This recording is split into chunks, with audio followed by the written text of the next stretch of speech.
Tá? O palco é seu, fica à vontade. Boa noite, Renata. Boa noite a todos que estão aqui.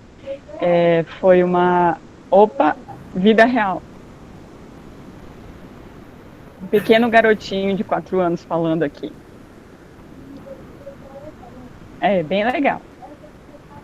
Tá bom, obrigada. Tá bom, obrigada.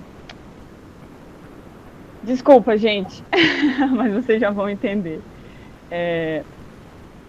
Vou começar então aqui a minha apresentação. A Renata pediu para eu falar um pouquinho sobre a minha vivência, né, nesses anos de engenharia de produção. E aí eu fiz uma pequena apresentação para mostrar para vocês, para balizar o meu raciocínio também. Então, vai mostrar aqui. Como a Renata falou, eu sou Patrícia Ledu, eu sou engenheira de produção, assim como vocês vão ser daqui a pouco, né? Todos nós, colegas de trabalho. Falando um pouquinho a meu respeito, eu tenho 42 anos de idade, já. Sou casada há 8 anos e sou mãe de dois menininhos lindos, um de 7 anos e um de 4 anos. Então, isso é só para mostrar que existe vida fora da engenharia e que a gente tem que dar conta de tudo, às vezes. Mas antes de ser engenheira de produção, eu fiz curso de tecnologia de alimentos, me formei em 96. E eu entrei na UEPA só 3 anos depois, aos 20 anos. E isso foi bom, porque eu tive tempo de amadurecer um pouco a ideia do que eu queria ser quando crescer. Aquela coisa que às vezes a gente, quando acaba o segundo grau, não sabe bem o que fazer, né? Segundo grau da minha época, né, gente? Vocês já falam ensino médio. E eu me formei na UEPA em 2003, então, como a Renata falou, eu sou da primeira turma de engenharia de produção do CCNT. Ontem, dia 29 de agosto, ontem não, minto, domingo, né, dia 29 de agosto, a gente completou 18 anos de formado, a nossa turma. Então, é uma história bem grande já, de muita coisa que a gente já viveu durante todo esse tempo. Eu fiz especialização em gestão da produção para empreendimentos agroindustriais, lá no CCNT mesmo, concluí em 2006, e aí em 2006 ainda eu iniciei o mestrado na UFPA em Ciência e Tecnologia de Alimentos, porque eu já tinha formação de técnica de alimentos, né?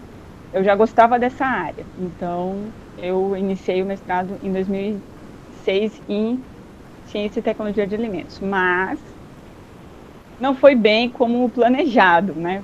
As coisas nem sempre saem como a gente pensa lá no comecinho. Então vou voltar com vocês até 1999, que foi quando eu entrei na faculdade. Eu tinha 20 anos quando eu ingressei, foi como eu falei para vocês. Não, engenharia de produção não era o que eu queria, mas eu resolvi apostar nisso, né? Era a primeira turma da UEPA, a primeira turma do CCNT, era um curso muito novo, a gente não tinha nem livro na biblioteca para estudar, né, para pesquisar, a gente também não tinha o Google, e, eu apostei. E a minha mãe disse assim, se não der certo, você volta e faz outra coisa. E eu fui. Mas na metade do primeiro semestre eu já me apaixonei pelas infinitas possibilidades de trabalho que o engenheiro de produção tinha e não larguei mais. Foi assim, amor ao primeiro semestre e segui até o final. Eu fiz estágio na área da construção civil desde o final do primeiro ano. Então, eu me lembro bem que quando acabou o primeiro ano e a gente ia entrar de férias, a professora Verônica, que eu não sei se vocês conhecem, mas ela é professora do CCNT, ela me chamou para fazer estágio, ela estava precisando de alguém e ela perguntou se eu queria estagiar na construção civil. E eu disse, vamos lá. E eu fiquei estagiando nessa área da construção civil até o último semestre da faculdade. Quando foi no último semestre que era para fazer apenas o TCC, né, que a gente estava só no trabalho de conclusão de curso, eu larguei todos os estágios para me dedicar ao TCC, fiz meu TCC em avaliação do cliente interno, é, me graduei com nota 10, com louvor, e fiquei muito feliz assim com a minha trajetória dentro da universidade. A minha mãe sempre fala que eu vivi a universidade por completo, eu participei de tudo que era possível dentro da faculdade, Pronto, já vai e corre no link da bio e se conecta. Opa, Ricardo, teu microfone está aberto. E participei de tudo que eu podia dentro da universidade, de todas as coisas que aconteceram. Fui para congresso, apresentei trabalho, participei de todas as atividades, vivi mesmo a universidade. E aí, quando chegou, né, lá em agosto de 2003, eu estava graduada. E agora? E agora o que que eu vou fazer? Eu cheguei no ponto onde vocês estão agora, né? O que que a gente vai fazer agora que acabou a graduação? Eu deixei de ser estudante, né? Vou ser engenheira. Então, depois que eu me formei, eu trabalhei com consultoria para para empresas de construção civil. Eu segui trabalhando ainda naquele ritmo do que eu já vinha fazendo desde o estágio. E aí eu entrei no chão de fábrica pela segunda vez em março de 2004, né? 7 meses,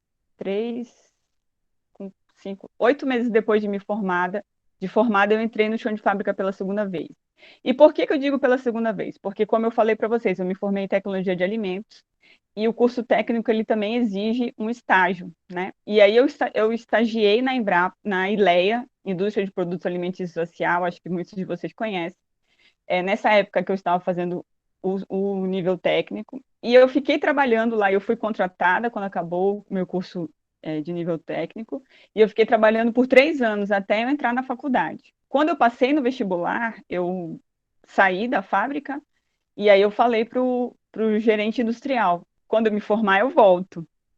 E quando eu me formei, eu voltei realmente para a fábrica, né? Foi quando eu entrei pela segunda vez na ILEA, e trabalhei bastante lá. Então, eu coloquei aqui um pouquinho. Eu fiquei uns 6 meses aprendendo tudo sobre o que acontecia dentro da fábrica.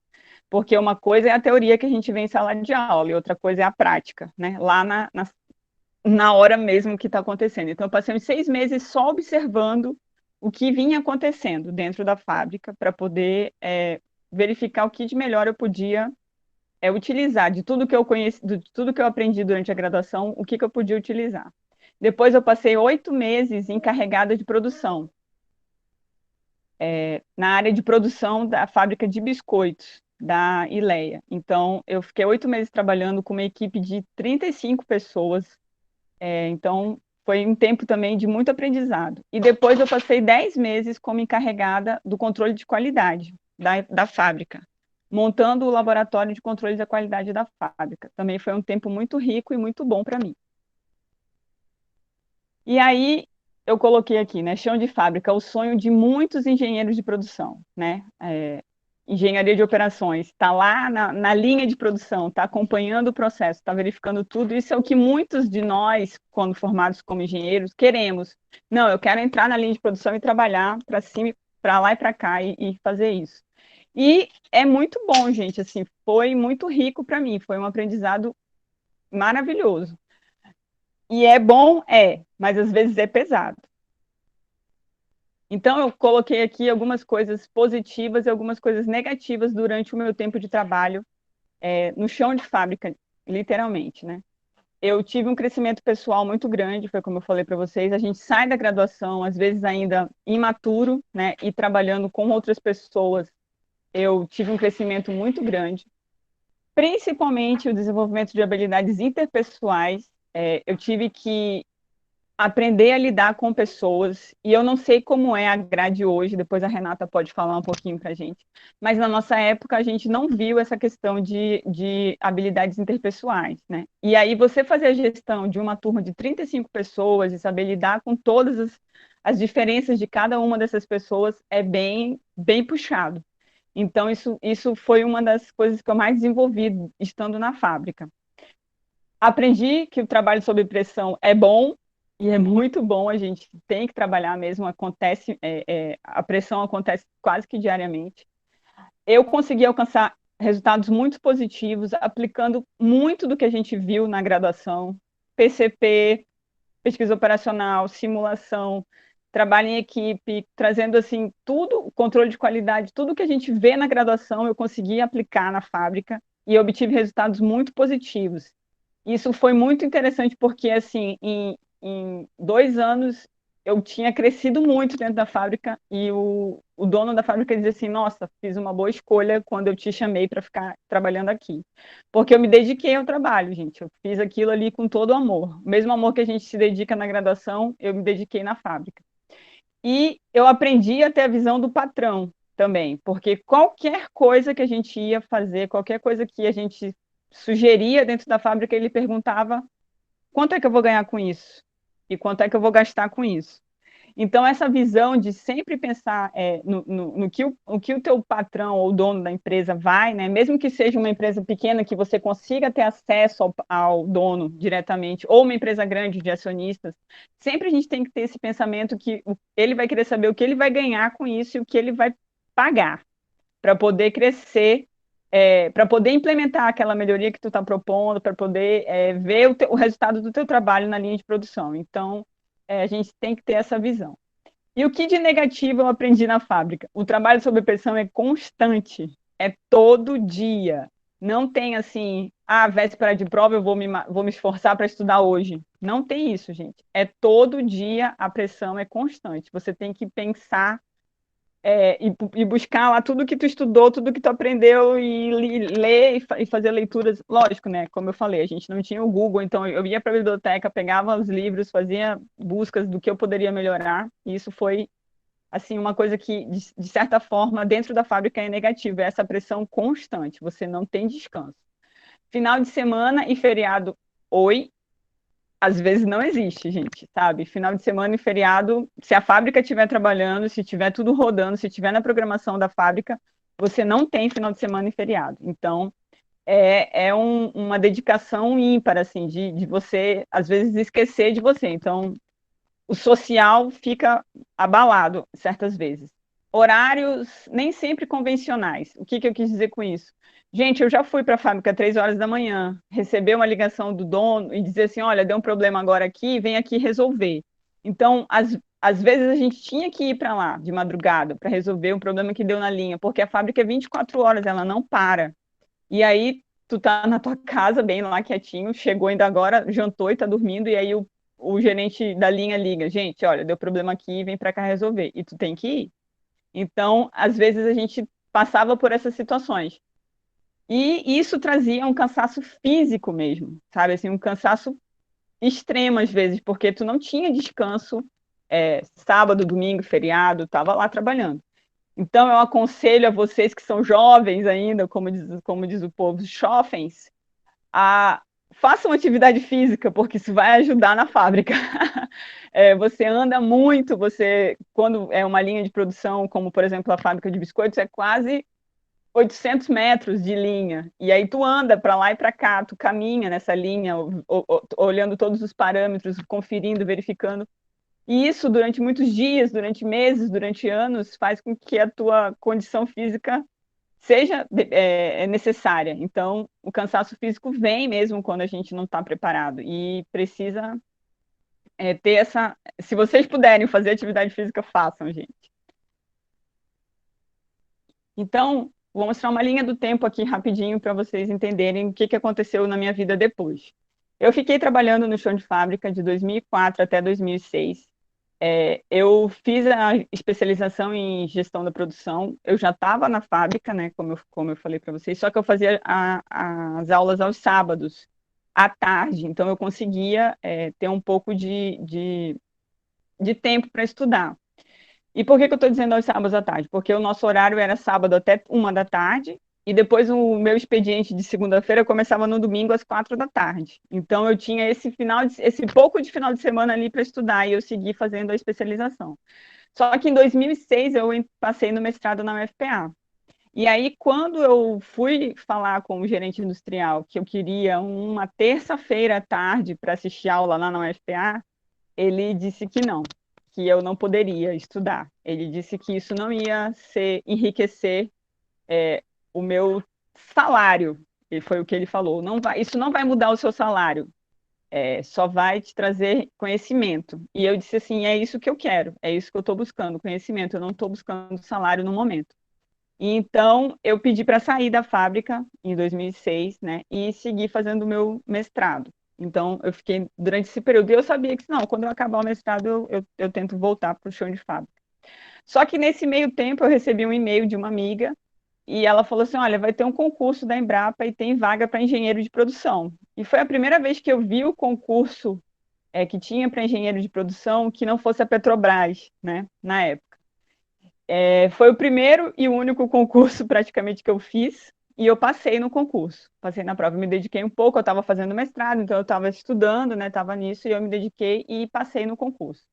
E aí eu entrei na empresa, na Embrapa, em 2007. Embrapa, né? Para quem não sabe, a Embrapa é a Empresa Brasileira de Pesquisa Agropecuária. Ela é uma empresa pública, né, do governo federal e que trata especificamente de pesquisa agropecuária. E aí vocês olham para mim e dizem assim: e o engenheiro de produção, cadê? Né? A gente, eu vou mostrar para vocês mais um pouquinho à frente o que o engenheiro de produção faz na pesquisa agropecuária. E aí, só falando mais um pouquinho também, o mestrado da UFPA eu tive que abandonar porque eu fui chamada para o concurso e eu não consegui conciliar as duas coisas, então o mestrado ficou para trás. Mas em 2012 eu passei no mestrado na PUC, lá no Rio Grande do Sul, e fiz o mestrado em Economia do Desenvolvimento, também outra área totalmente, né, que não é muito afim da engenharia de produção, mas que é de extrema importância para o trabalho que eu exerço dentro da empresa. Então, foi muito interessante ter essa oportunidade.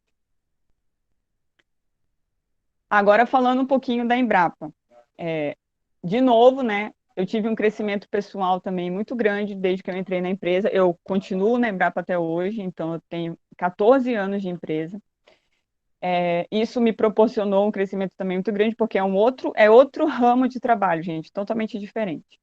Eu pude aplicar os conhecimentos da área de da engenharia de produção em uma área totalmente diferente. Logo que eu cheguei na Embrapa, eu usei muita logística, muita programação, usei muito disso, porque que eu tinha que trabalhar lá era gestão de projetos. Então, isso foi muito interessante, porque eu precisava desses conhecimentos para fazer a gestão dos projetos que estavam me sendo entregues naquele momento. A gente também, eu busquei também, né, vários resultados, consegui alcançar vários resultados, e na Embrapa nós somos avaliados pelos resultados que a gente produz. Isso implica em recursos para a empresa, implica em recursos de promoção para as pessoas que trabalham, progressão na carreira, aumento de salário. Então, isso tudo é feito a partir dos resultados que são alcançados. A Embrapa, apesar de ser pública, gente, ela é uma empresa. Então, a gente é regido pelo regime CLT, como uma empresa normal. A gente pode ser demitido, apesar de ter estabilidade pública, né? Mas pode ser demitido. E a gente é avaliado por esses resultados. Então, se você não alcançar os resultados, você não tira uma boa nota, e aí você não progride na carreira, não tem aumento de salário, são N coisas que estão colocadas lá no nosso regimento interno. Outra coisa positiva da Embrapa já foi o horário de trabalho definido, diferente de um chão de fábrica, eu tinha um horário para entrar e um horário para sair, e eu confesso para vocês que a primeira vez que eu saí da Embrapa às 5 horas da tarde e eu vi o sol, eu fiquei encantada, porque eu disse assim, nossa, ainda tem sol, porque eu cansei de sair da fábrica de noite e entrar antes do sol nascer. Então, esse horário de trabalho definido foi uma grande vantagem assim que veio com a Embrapa. A possibilidade de interação com todo o Brasil, porque a Embrapa é uma empresa pública que existe em todo o Brasil, nós estamos em todas as unidades da federação, né? São 48 unidades da Embrapa no Brasil, né? Mais do que todas as unidades da federação. E a gente tem um plano de carreira dentro da empresa. Então, como eu falei, eu tive a oportunidade de fazer o mestrado na PUC, já apoiada pela Embrapa, então eu saí, eu me desliguei do trabalho pelo período de 2 anos para poder estudar e fazer o mestrado, recebendo meu salário. Então, isso é uma das vantagens, né, de uma empresa pública que tem esse incentivo na tua carreira. Diferente de lá na fábrica, quando o chefe me disse que eu não ia ganhar nenhum real a mais por estar fazendo o mestrado, na Embrapa a gente é incentivado. Existe todo um processo interno, existe um concurso interno, né? Você faz um memorial, você faz um projeto, você aplica a prova. Então, é assim, não é, vou lá e vou fazer, mas existe a possibilidade, e isso é muito importante. E como pontos negativos de trabalhar numa empresa pública, eu digo para vocês assim, estabilidade, qual? Eu estou há 14 anos na empresa, mas isso não significa que eu não possa ser demitida. E ainda mais no cenário que nós temos, né, hoje em dia, de privatizações, de mudanças no governo. Então, essa estabilidade, ela existe, mas ela não é 100% segura. Então, é uma coisa que as pessoas às vezes buscam, né, no serviço público, ela existe, mas ela não é 100%. E outro detalhe também, serviço público, como é que a gente pode... Porque existe uma demora em realização das coisas, né? A gente depende de leis, a gente depende de licitações, a gente depende para comprar um prego, a gente precisa passar por todo um processo interno. Então, essas coisas do serviço público ainda incomodam.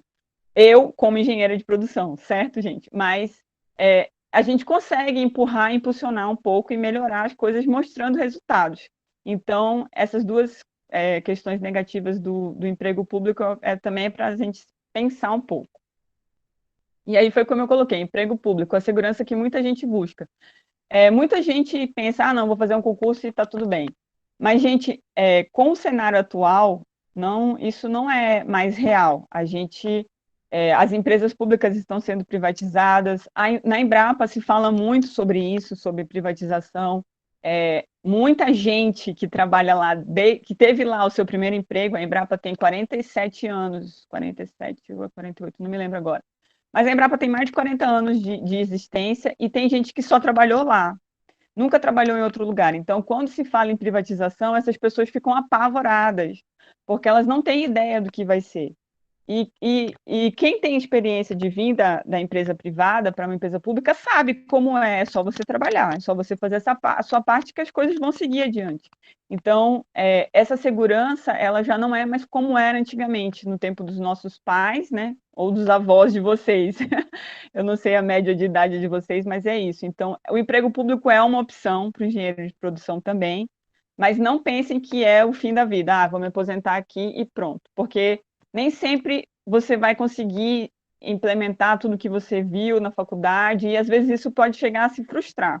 Eu tive amigos que saíram da Embrapa, amigos que entraram no mesmo concurso que eu, e que depois saíram da Embrapa, justamente por não conseguir aceitar o ritmo de trabalho da empresa.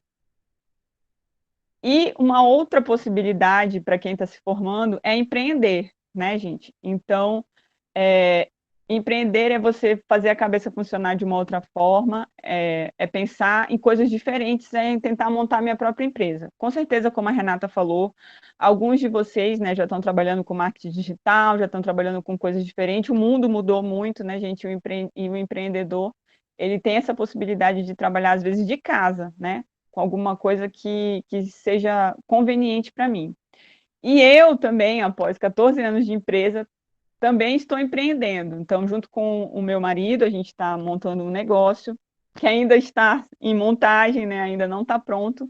Mas isso sim, eu vou dizer para vocês que a gente está trabalhando há 2 anos, quase 2 anos já, pensando, né, nesse empreendimento. Então, isso foi uma coisa assim muito boa para mim, porque fez a minha cabeça pensar de outro jeito. Eu saí daquilo que eu estava fazendo para abrir para outras perspectivas, outras possibilidades. O nosso empreendimento vai ter um foco no atendimento ao cliente, naquilo que o cliente mais espera do nosso produto. Existe a gestão do risco, né, gente? Todo empreendimento ele tem um risco, ele pode dar certo ou não. A gente está observando isso e eu trago o conhecimento da engenharia de produção para isso. Existe o investimento, né? A gente está investindo um recurso que a gente tinha nisso, que a gente quer montar agora. Existe um trabalho duro, muito duro, porque eu trabalho, meu marido trabalha. Como eu falei para vocês, a gente tem 2 filhos pequenos. Então, muitas vezes, depois que eles dormem, às 9 horas da noite, a gente senta e vai discutir as coisas e vai conversar sobre o nosso empreendimento. Então, é uma dedicação além do que a gente já fazia, além do que a gente já tinha. E a gente está se movimentando, saindo da nossa zona de conforto, porque eu poderia dizer para vocês, não, gente, está ótimo, eu estou em casa, eu estou trabalhando, eu tenho meu salário, e o meu marido também tem um emprego, ele não trabalha, ele trabalha em empresa privada, mas ele tem uma certa estabilidade, ele já está há 10 anos na empresa, entendeu? Então, também está numa zona de conforto, fazendo uma coisa que gosta, que ganha, mas a gente resolveu empreender numa coisa totalmente diferente do que a gente faz, justamente para a gente ter mais à frente, no futuro, né? Depois que a gente se aposentar dos nossos trabalhos, talvez, ou não, de repente, se o negócio der certo, a gente pode sair, né? Nunca se sabe. Mas o que eu estou dizendo para vocês é que o trabalho é bem duro, assim, a gente tem que se esforçar para conseguir aquilo que a gente quer. E se empreender for a sua vibe, vá com tudo. use e aproveite do que você tem. E fora a satisfação pessoal, né, gente? Eu acho que quando a gente faz uma coisa que é nossa, é totalmente diferente você trabalhar naquilo que é seu do que você trabalhar naquilo que é do outro patrão ou naquilo que é, por exemplo, o trabalho. Então, a satisfação pessoal é muito grande. Eu e meu marido, a gente trabalha até tarde da noite, às vezes fazendo os nossos projetos, botando as coisas no papel, tirando as coisas do papel, é, fazendo conta, isso, aquilo, outro, e isso traz uma satisfação pessoal enorme. Então, é um outro passo que eu vou dar, quem sabe mais à frente a gente se encontre por aí e eu conto para vocês mais um pouco sobre essa parte do meu empreendimento. Então é isso, gente. Eu queria agradecer a atenção de vocês. Espero que tenha sido proveitosa a minha apresentação. Eu deixo o meu e-mail e o meu WhatsApp para quem quiser conversar mais um pouco. Fiquem à vontade, a gente sabe, eu estou aqui para ajudar. Eu já fiz outras apresentações na turma de engenharia de produção quando o presencial era possível. E a gente, e assim, depois muita gente veio conversar comigo, veio falar comigo e eu ajudei, dei o suporte no que foi preciso. Então, estou aqui para ajudar e para colaborar. Mais uma vez, obrigada, Renata, pelo convite. Espero que eu tenha colaborado com a tua disciplina. Obrigada, Patrícia. Claro que sim, é sempre um prazer te ouvir, né? E obrigado por ter preparado assim o material para gente. Né? Você preparou com tanto carinho Se quiser a essa apresentação, história. depois eu passo, viu, Renata? Ah, eu quero sim, com certeza. E vou dizer uma coisa aqui para a turma, né? A ideia desse relato de experiências começou mesmo no contexto da nossa disciplina, né? Mas isso cresceu bastante e temos alunos aqui de alguns municípios do interior e tenho outras pessoas. Oi, amiguinho. Tenho outras pessoas também de outras instituições que pediram para ver a gravação depois, né? Estão trabalhando no turno da noite, não vão poder assistir ao vivo. Então, turma, vou falar uma coisa para vocês. Tem muita informação boa na apresentação da Patrícia, mas eu queria chamar a atenção para três coisas que são muito importantes. A primeira é que ela nunca parou de se qualificar. Então, acabou a graduação, ela foi fazer especialização, batalhou para conseguir o mestrado, teve que interromper um dos mestrados, aí foi buscar uma reinvenção na carreira, trocou de setor, depois foi lá, buscou o sonho do mestrado, foi estudar no Rio Grande do Sul, correto? Correto. Então, e sempre seguiu, né? Então eu falo para vocês, né? Tem um cara muito inteligente que falou que equilíbrio requer movimento. Você para de se movimentar, já era, você vai se ralar todinho. E não foi nenhum filósofo famoso e nem a tia Renata, foi o Albert Einstein mesmo, tá? Então ele deve saber de alguma coisa. Cola nele que é sucesso. Outro ponto importante, é possível você conciliar mais de uma carreira. E terceiro, existe vida além da engenharia. Então, aquela ideia de romantizar o cansaço, que de manhã você acordou, você leu de cabeça para baixo um livro de operações, depois você foi fazer yoga, mais um olho na yoga, outro em logística, depois você foi fazer resolução de problemas de matriz enquanto fazia planilha. Gente, isso não existe, isso é papo de cafezinho, tá? Só o que você vai estar fazendo é dando um passo certo na direção do burnout, que é quando você se esgota e queima toda a camada de fósforo que você tem no selinho do cérebro. E aí você está lascado. Enfim, isso é muito importante. Eu tenho perguntas para a parte ao final, tá? E lembre